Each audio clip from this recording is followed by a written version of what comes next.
Olá, queridos, graça e paz, sejam muito bem-vindos ao canal Monergismo. Eu sou Rafael Silva e aqui estamos nós com mais um vídeo da série O Arrebatamento da Igreja. É importante, é interessante e nós iremos dar continuidade. No vídeo anterior eu disse que neste vídeo de hoje nós iríamos observar a visão dispensacionalista, pré-tribulacionista acerca do arrebatamento. Entretanto, eu achei por bem falar um pouco sobre as principais escolas de interpretação que regem o meio evangélico, o meio cristão hoje em dia. Um ponto importante, infelizmente nós vamos falar de um ponto, de uma visão, de uma escola de interpretação que a sua doutrina foi formada basicamente assim. Surge a ideia, surge a opinião, o ponto de vista, mas é necessário, para sustentar o ponto de vista, a opinião, essa ideia, é necessário o argumento.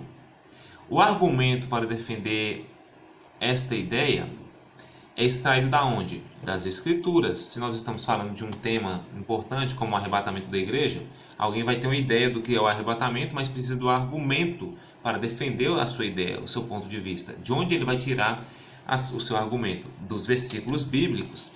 Entretanto, o que muitos têm feito diante dos vários temas, das diversas abordagens, das diversas enquetes e dos assuntos que nós encontramos dentro das Escrituras?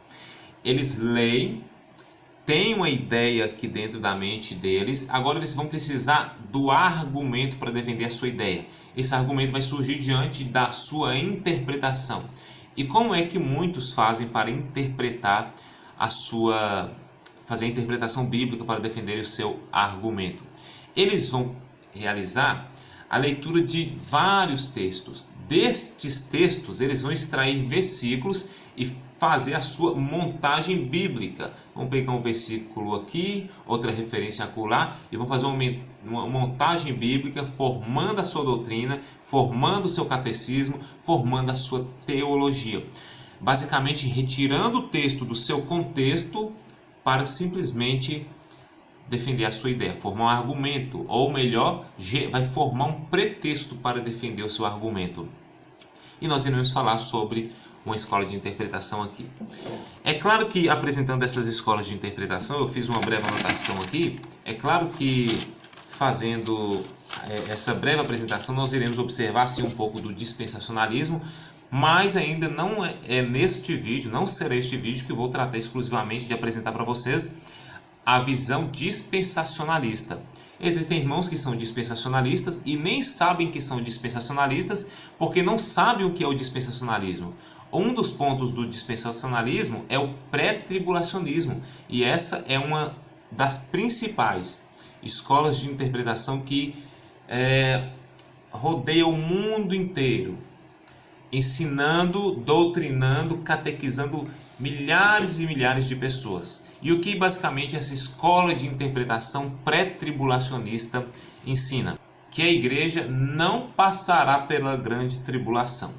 Ao contrário, quando chegar um determinado período iminente, que ninguém sabe quando, a igreja será retirada da terra para encontrar com o Senhor nos ares. O versículo eu já até li no vídeo anterior, mas ainda nós vamos fazer a exegese desse versículo, e que em um período de 7 anos se dará grande tribulação.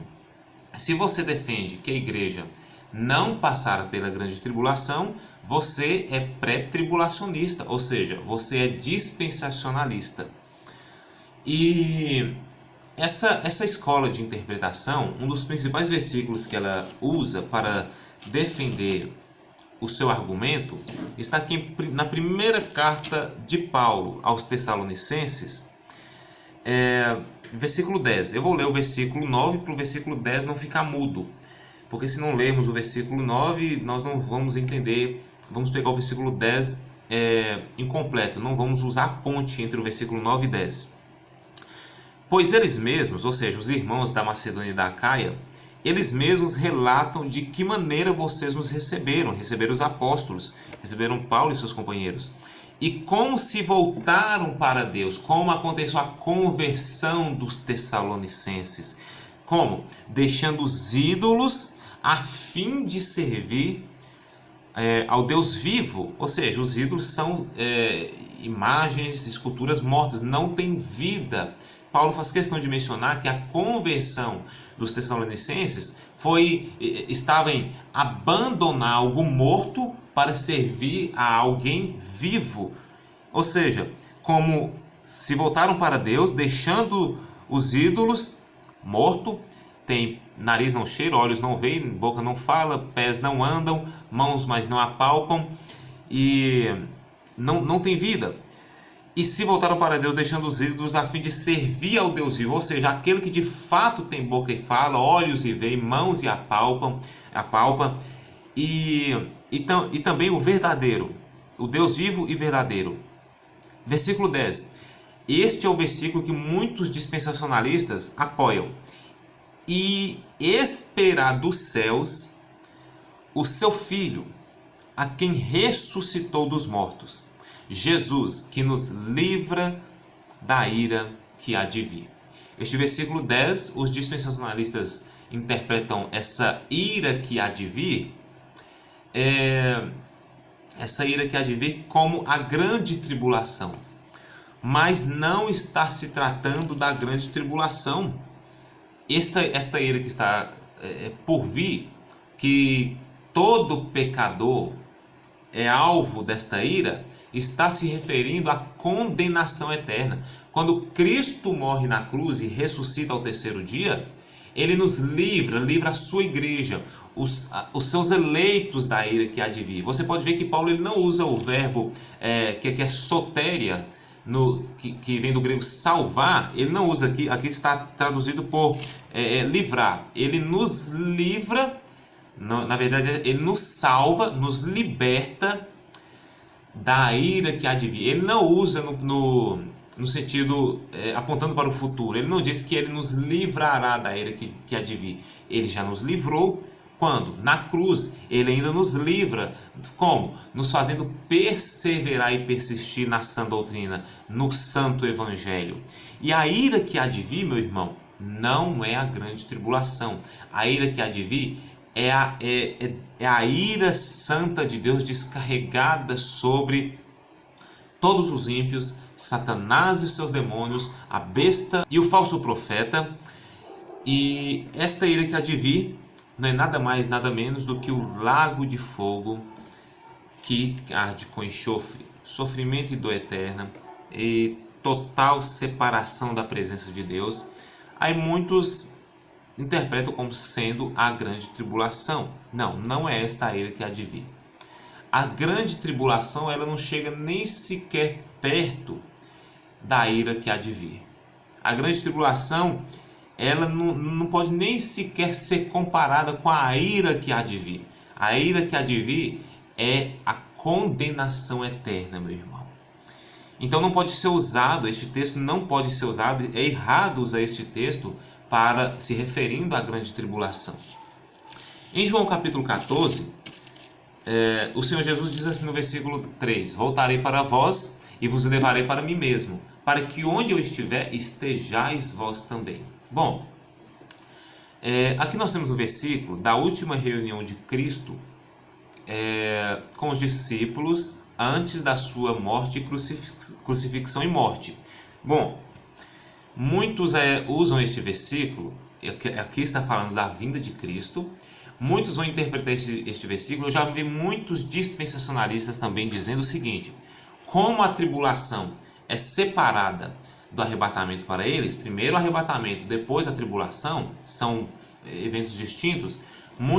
Eu já vi muitos defendendo essa ideia, dizendo o seguinte: o arrebatamento não é a vinda de Cristo, não está falando da vinda de Cristo, está falando do encontro da igreja com Cristo. É a igreja que é levada até Cristo, não Cristo que vem à igreja. Ao passo que a grande tribulação, Cristo desce na terra para então governar tudo, estabelecer o seu reino aqui. Bom, é correto afirmar isso? Não é correto afirmar isso.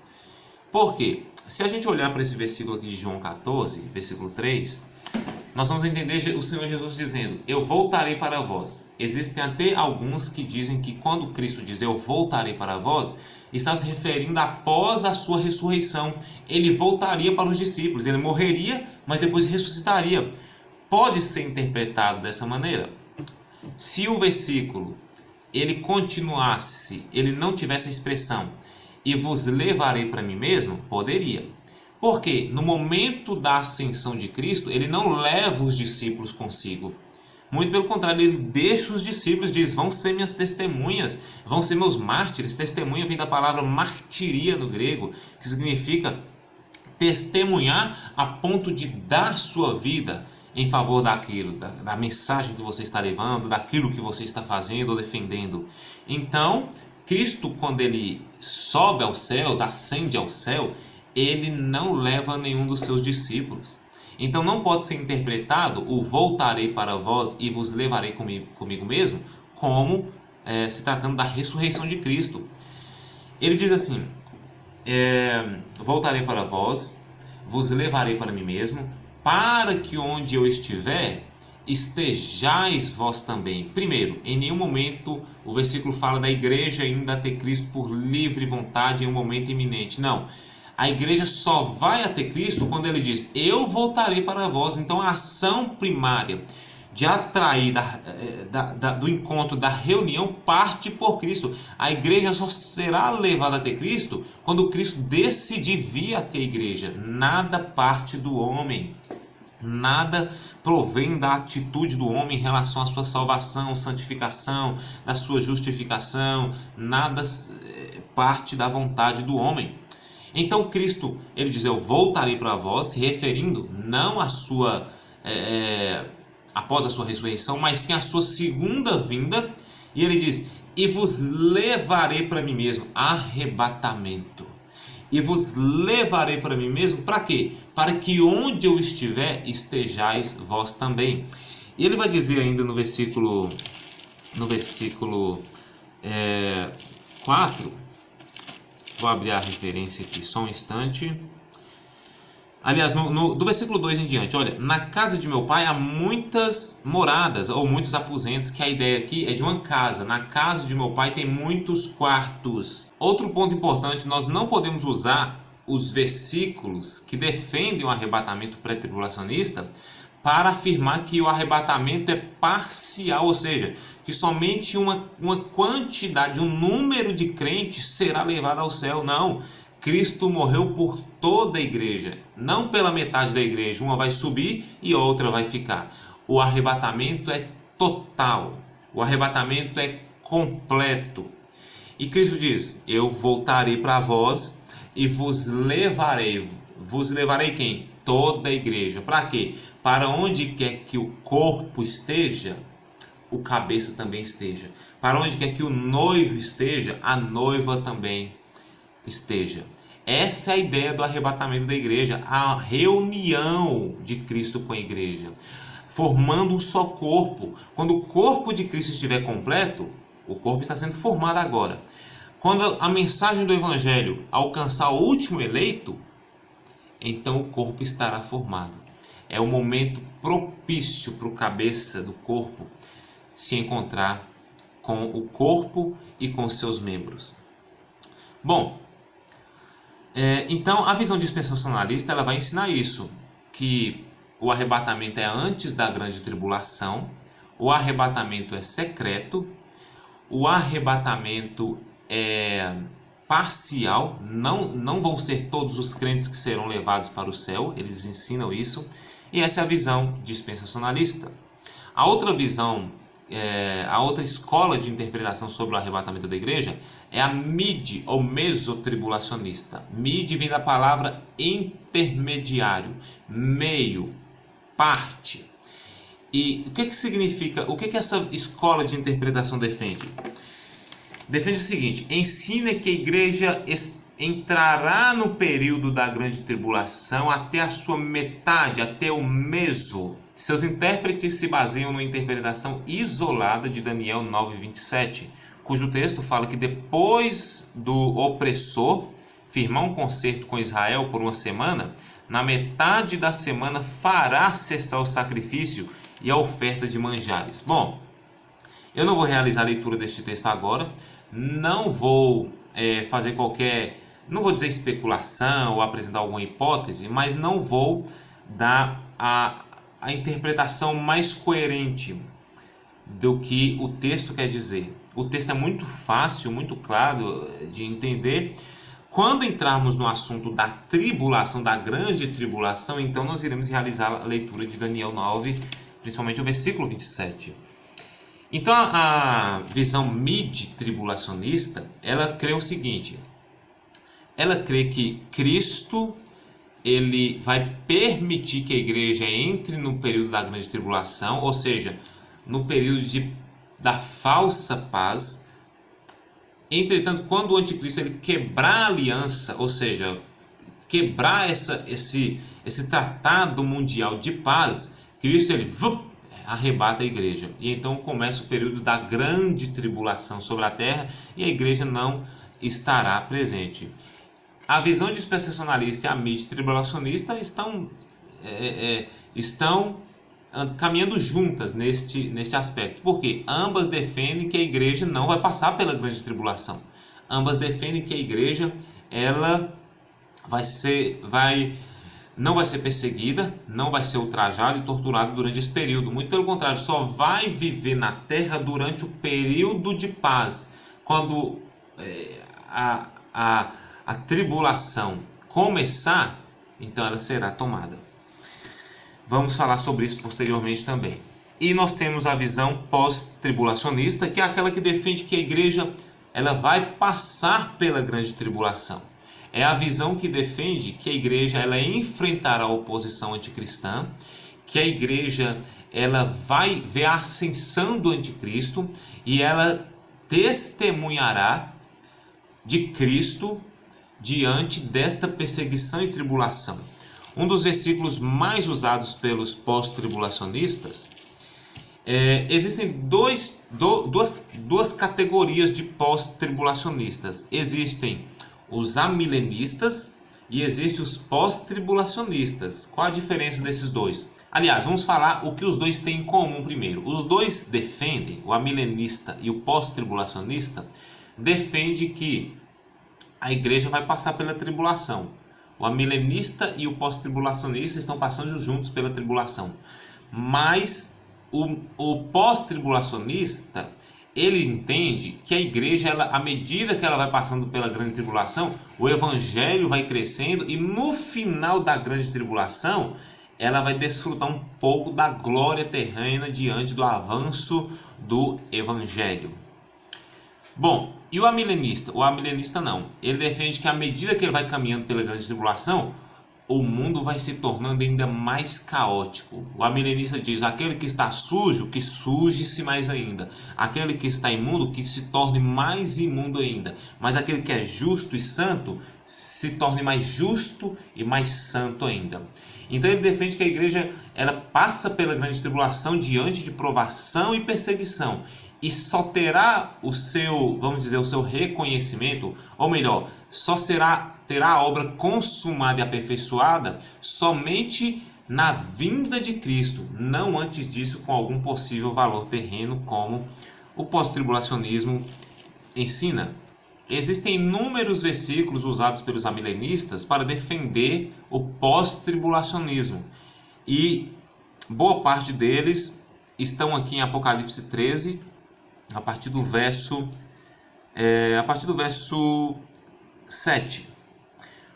Foi-lhe dado poder, ou seja, foi dado à besta, o anticristo, o chifre pequeno de Daniel, que Daniel disse. Foi-lhe dado poder, ou seja, autoridade, foi dado a ele um direito para guerrear contra os santos e vencê-los. Quem são os santos aqui mencionados? A igreja. A igreja são os santos mencionados aqui em Apocalipse 13, verso 7. E não somente fazer guerra contra os santos, ou seja, perseguir os santos e guerrear contra aquilo que eles defendem, guerrear de maneira violenta contra o que a igreja defende, mas também deu o poder de vencer a igreja. Vencer é um modo é somente uma expressão. A igreja não pode ser vencida, porque ela já é mais que vencedora em Cristo Jesus. Entretanto, o termo aqui está dizendo que muitos irão morrer. Muitos cristãos serão martirizados no período da grande tribulação. Foi-lhe dada autoridade sobre toda tribo, povo, língua e nação. Versículo 8. Todos os habitantes da terra adorarão a besta. A saber, todos aqueles que não tiveram seus nomes escritos no livro da vida do Cordeiro, que foi morto desde a criação do mundo. Versículo 9. Versículos 9 e 10. Aquele que tem ouvidos, ouça. Se alguém está falando, esse alguém aqui está se referindo a um cristão. Se algum cristão há de ir para o cativeiro irá. Se alguém, ou seja, cristão, há de ser morto à espada, morto à espada haverá de ser. Aqui está falando do momento da grande tribulação. Perseguição ferrenha sobre a igreja que será arrebatada? Não, está aqui na terra. Não, os dispensacionalistas quase que não saem. Eles defendem que estes que serão mortos aqui é a igreja que não vai subir, defendendo o arrebatamento parcial. Então Cristo ele morreu por parte da igreja só. A outra parte vai subir depois, segundo o dispensacionalismo. E neste versículo 10 vai dizer, vai ter perseguição. E se alguém tiver de ser morto, vai ser morto à espada. E se alguém tiver que ser preso, há de ser preso.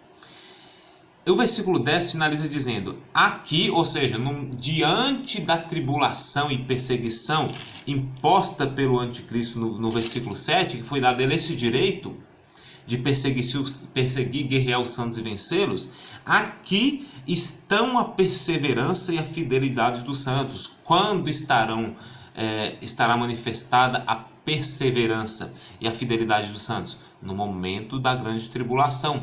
Esta é uma base bíblica que os amilenistas usam para defender o seu ponto, a sua interpretação acerca do arrebatamento da igreja. Ou seja, que ela não será arrebatada antes. Muito pelo contrário, será arrebatada depois. Enxergam a vinda de Cristo e o arrebatamento como acontecimentos simultâneos. Vamos falar sobre isso ainda.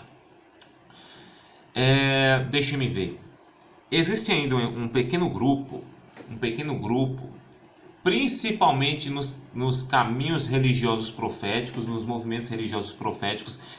Os movimentos religiosos proféticos, eles vão defender o não arrebatamento. Não é o não arrebatamento amilenista, ou seja, que a igreja não será arrebatada nem antes da tribulação, nem secretamente. O não arrebatamento defendido por estes movimentos é que eles defendem que não vai ter arrebatamento algum de maneira nenhuma, nem antes, nem depois, nem durante, nem no momento. Não existe essa ideia de arrebatamento segundo estes movimentos religiosos proféticos. Para eles, a igreja sempre estará na terra. O que vai acontecer é simplesmente o momento da vinda de Cristo, onde ele irá transformar todas as coisas. E a igreja continuará aqui apenas transformada. Para eles não tem o encontro da igreja com Cristo. Não tem o encontro do cabeça e do corpo. Irmãos, o que nós podemos fazer diante disso?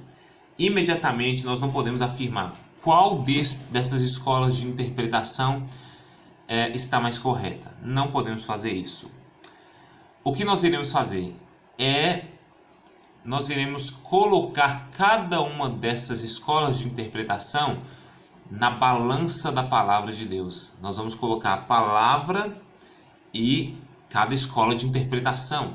Aquela que estiver coerente e andando de mãos juntas, mãos dadas, passos juntos com as escrituras, provavelmente é aquela que ela defende. E para não dizer, é porque você defende tal posição, então você vai buscar apresentar de maneira mais enfática e clara a posição que você defende. Não, nós iremos observar com muita clareza os pontos de cada escola e o que as Escrituras dizem. Ficará ao seu critério buscar entender, aceitar ou não o que as Escrituras dizem. Mas é claro que só aceita aquilo que as Escrituras dizem a quem Deus permite. Ele escondeu grandes coisas dos sábios e dos entendidos e deu aos pequeninos. Então o entendimento é Deus quem vai te proporcionar.